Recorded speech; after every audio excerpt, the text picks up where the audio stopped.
Neil has always said that the film is about the responsibilities of love. It's a beautiful, overarching kind of philosophical viewpoint of what this was about, that we were trying to do. It's not a moralistic film, but in a strange way it kind of takes place and unfolds in a moral landscape, in the sense that as the film progresses we see again and again the results of the choices that the characters make, the results of their actions.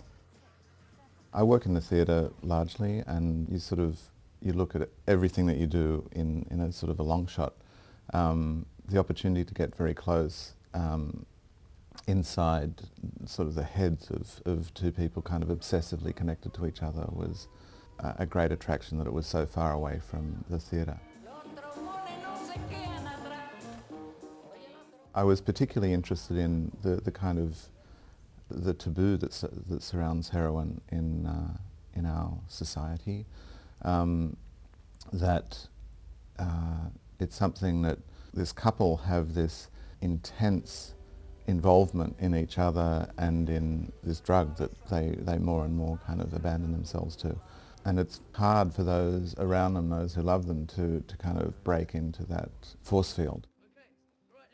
I was interested that there is this kind of taboo creating a kind of silence, a field of silence around heroin. And one of the things with the film that I was particularly interested to was to expand the role of the parents, of Candy's parents in the story. Would you like some more of the pesto potatoes? It was nice to visit places where the fridge was always full. It's Dan's film about Candy, in a sense, if you're talking about perspective of the film. And his father, Candy's father, plants that seed about the responsibilities of love. You know, he effectively says, you need to do whatever you need to do to save her life, even if that means sacrificing the relationship. He doesn't say that, that's the paraphrase. And really, in a sense, that's what the film moves towards, is the point of Dan finally taking responsibility for his actions. The point from which, outside of that, at the imaginary future that exists outside of the film, that he can begin to inhabit the present and himself and act with kind of integrity and, you know, save his own life, save hers, move forward into a three-dimensional rather than two-dimensional future.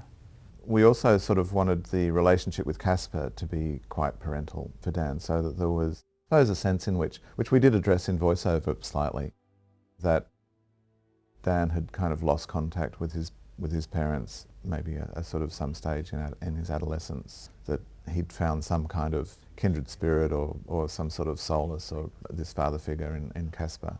Are you? Casper and I went way back. Estoy enamorado de ti. In a sense, that was almost my kind of point of entry into the story, or a window that was from a kind of a straighter world into these characters that was still a sort of a window of love, and it allowed us to explore family love that was being kind of twisted by this silence and this pain. I was interested in the way that addiction sets up these kind of this kind of field of pain as well, that almost like concentric circles around a stone being thrown into a pond, that the closer you are to that first kind of vibration, the more you hurt, and that addicts have this kind of radiation of pain. That's not what I mean. Well, then I don't know what you mean. What's wrong with Dan? He's just pissed, Mum. He's hopeless. Sorry. Thanks for a beautiful reception.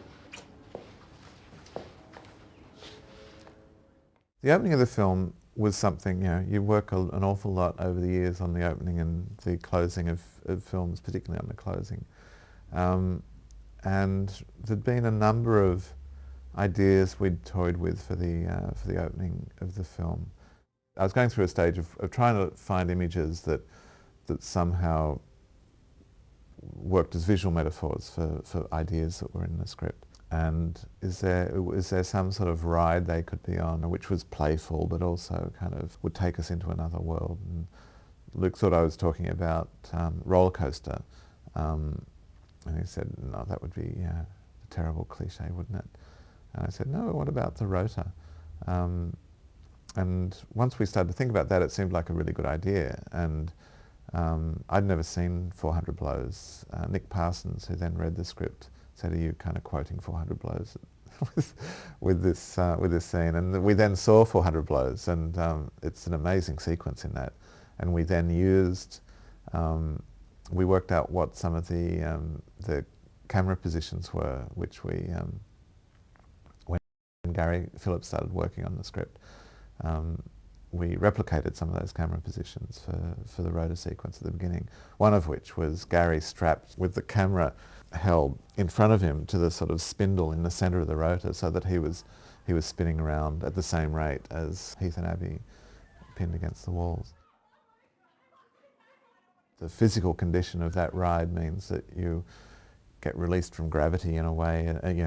Centrifugal force replaces gravity, which has a very neat kind of connection to the experience of narcosis. That there is the inevitable kind of sense that everything that goes up must come down. So it kind of contains a whole lot of imperatives which nevertheless don't stop you from enjoying the exquisite sort of moment of play and release in that sequence.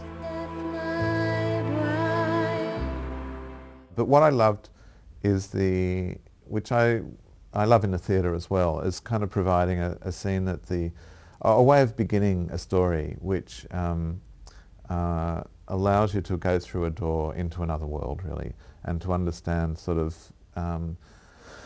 some of the energies of that new world of the story.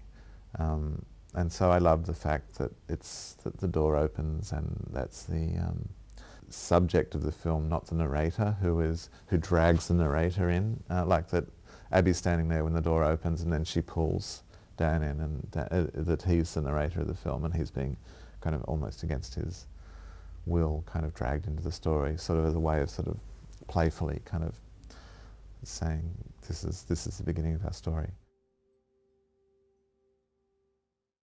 I had to fight my feelings of inadequacy that I didn't quite know what it was going to look like.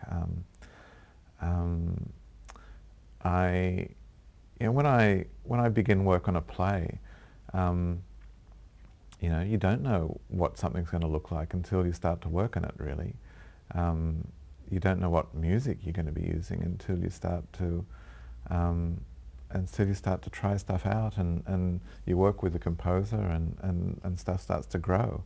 And I wanted to, like, the way I work on anything is connected to that idea that you start never knowing kind of where you're going to end up, and unless you're open to how something might grow and grow visually and grow in terms of performance energies and how actors are going to move, and like, if it is truly a collaborative process, then you can't know where it's going to end up and fit people into that vision. Luke's involvement comes very much from Neil's very accurate instincts that this is where the imaginative source of the story comes from, and the best way to draw that out and find its new form as a film is to collaborate with Luke, the author. Neil's pretty terrific at doing that. I mean, I've seen him do that many, many times in the theatre, working with quite diverse groups of different temperaments in actors, different ways of approaching things.